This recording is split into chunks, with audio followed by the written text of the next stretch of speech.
मैं ये कहना चाहता हूँ कि जैसे शहीद भगत सिंह ने एक देश को जगाया था, मेरा भाई भी कुछ ऐसा ही करना चाहता है कि लोगों को जगाना चाहता है कि कैसे परेशान किया जा रहा है, कैसे लोगों को शादी करके बर्बाद किया जा रहा है। या तो वो बर्बाद हो जा रहे हैं या अपने आप को ऐसे ही छोड़ के चले जा रहे हैं अपने लोगों को इस दुनिया से।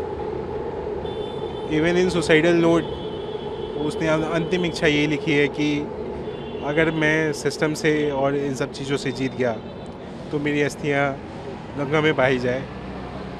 अगर मैं इस सिस्टम से हार गया तो कोर्ट के बाहर जो गटर हो उसमें मेरी अस्थियाँ बहा दी जाए।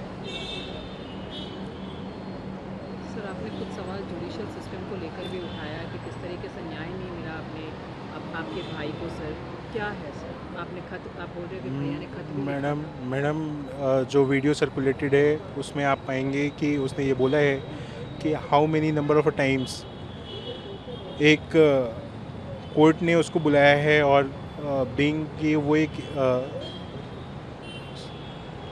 जॉब करता है और जॉब में वो कितने दिनों की उसकी छुट्टियां मिलती हैं ये आप लोग सभी को पता है। उस जॉब की छुट्टियों में वो अपने इसके लिए कोर्ट में प्रेजेंट होना इज़ कंपलसरी एंड वो जाता है कोर्ट पे। 2 साल के अंदर उसने इतने नंबर ऑफ के मतलब उसके डेट्स पड़े हैं बिकॉज कि वहाँ एक कोई जज हैं जो लेडी हैं, वो लेडी तो हैं तो ऐसा जज के पोस्ट पे सिर्फ ऐसा नहीं होना चाहिए कि वो आप लड़कियों को सिर्फ के फेवर में बात करो। आप देयर शुड बी, आप एक पोजीशन पे जब बैठ जाते हो वहाँ पे आपको न्याय करना होता है, चाहे वो लड़कियों के लिए के पक्ष में हो या लड़के के पक्ष में हो, based on the facts, not कि प्रताड़ित क्यों गया है। क्योंकि इंडिया का सिस्टम ऐसा है, इंडिया का कानून ऐसा है कि जिसमें ऐसा दिखाया जाता है कि लड़कियां ही प्रताड़ित की गई हैं। ऐसा क्यों? लड़के प्रताड़ित नहीं हो सकते क्या? लड़के के ऊपर जो मेंटल प्रेशर होता है क्या वो ऐसा नहीं है कि शादी हो गई तो लड़कियों को ही प्रताड़ित किया जाता है, लड़के को भी प्रताड़ित किया जाता है। मेरा भाई ऐसा था कि शादी करने के बाद ऐसा नहीं है कि उसको घर पे भी काम करना पड़ा होगा कभी, मुझे लगता है कि कभी नहीं करवाया होगा। He earn that much of money कि वो सारी चीज़ें समझता था और करता था, सब कुछ किया उसने उसके लिए। बट जो भी चीज़ हुआ अनफॉर्चुनेट हुआ और मुझे पता ही नहीं था कि ऐसा भी कुछ कर सकता है। अदरवाइज़ इवन एक बार भी, सिंगल बार भी एक बार वो मेरे से डिस्कस किया होता या पापा से डिस्कस किया होता तो आई गेस कि मैं उसको यहाँ से निकाल के लेके गया होता। बट वो कभी डिस्कस नहीं किया, मेरे से भी नहीं किया और पापा से भी नहीं किया डिस्कस इस चीज़ों पे। और जस्टिस इज़ ड्यू वो उसने लिखा है अपने सुसाइडल नोट पे, तो मुझे जस्टिस चाहिए, एट एनी कॉस्ट चाहिए। मैं उसने अपने जो मेल्स भेजे हैं वो प्रेसिडेंट ऑफ इंडिया को भी भेजा है, उसने सुप्रीम कोर्ट ऑफ इंडिया को भी भेजा है। वी वांट कि इस लॉ में ऐसा कुछ लॉ है जिससे एक मेन को भी कोई प्रोटेक्शन मिले। बिकॉज ऐसा नहीं है कि मेन हमेशा ही गलत होते हैं और हमेशा लड़कियां ही सही होती हैं। ऐसा भी हो सकता है कि लड़के सही होते हैं और लड़कियां गलत हो सकती हैं।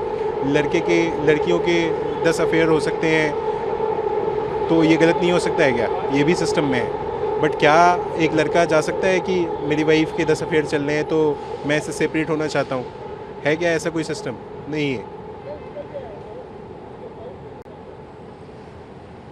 ऐसा कोई कानून नहीं है जिसमें लड़के जाके अपनी हेल्प मांग सकें किसी से। हर जगह वो आपको बताया जाता है कि लड़कियां ही सबसे दया पात्र हैं, सबसे सब कुछ है।